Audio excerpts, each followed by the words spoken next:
death that continues to cast a shadow over the traditional Xhosa male rite of passage. Now, the initiation from boyhood to manhood. Now, so far, 20 young men have lost their lives during the summer initiation season. However, this tradition is not solely about grief, it is also a celebration. The festivities are grand when the boys return home as men. Here's SABC News reporter Abongile, Jantjies, who's on standby to provide more details about the celebration of Umgidi. Abongile, thank you for your time this hour. So, can you briefly tell us more about Umgidi celebration and what really happens on such a day?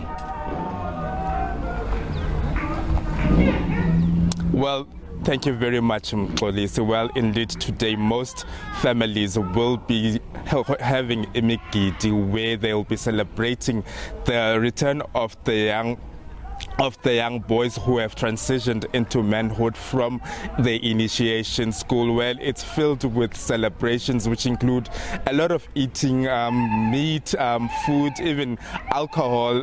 Everything is just been done in that mood of a celebration. And as you mentioned there, whilst some families are celebrating, some are mourning the deaths of their children, or who are hoping that they would become men through this important transition into manhood. And really, even now we are outside a family where they are making those preparations. Even though it's raining here in Tanzania, that doesn't deter them to holding Umgidi, and it's really quite important. People, it's quite memorable for families, and they really invest in this Umgidi. A lot of money gets spent in order to ensure that this celebration gets underway. Let's bring in one of the local traditional surgeons who Andile Siko. Sir, thanks a lot for your time. You've brought us here to this home of Ongunyana who are celebrating the manhood.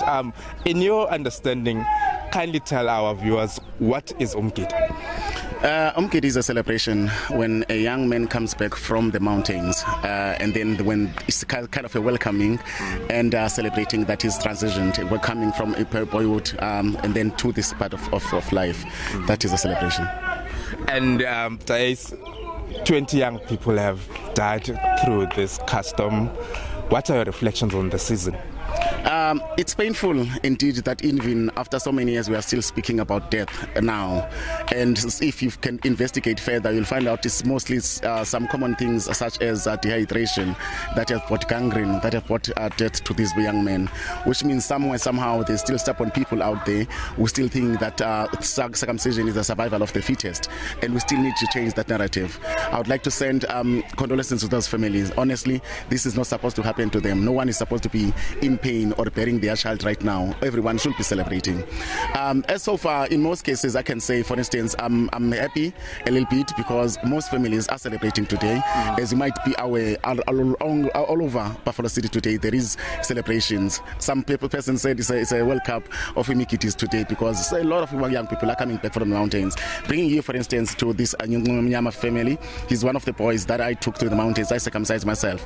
And then I'm very proud to say most of them are coming back today. So at least it's because fathers have been there in the mountains. They've worked very hard to ensure that their boys come back from the mountains and Bepilil.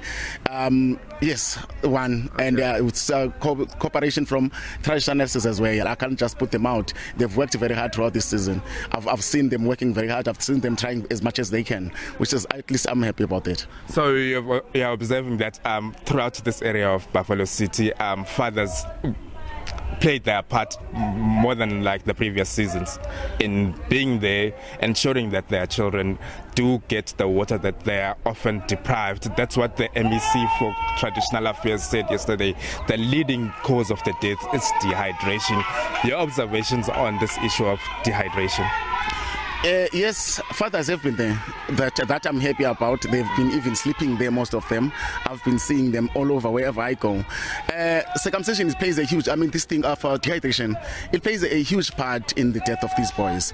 And honestly, in most cases, people believe that on the first week that a person is, they cannot drink any water at all, which in most cases, we are not even aware of what the boy is going through in his own life in terms of the diseases that could be having in his body and everything like that, which is very wrong.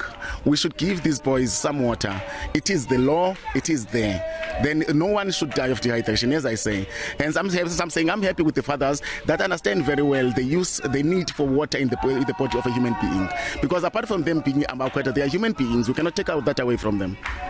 Thanks a lot for your time, sir. Thank you. Well, Mxolisi, there you have it from Andy Lesiko, a local traditional surgeon from around the Buffalo City Metro, taking us through his observations and reflections of the current initiation season. Well, yesterday the MEC for Cocktail, Zolile Williams, said that about 25 arrests have been made for illegal circumcisions, and of that 20 who have died, Mxolisi, 12 of them who did undergo the passage through legally, only 8 that went illegally that have died. And it's really, the statistics are quite concerning.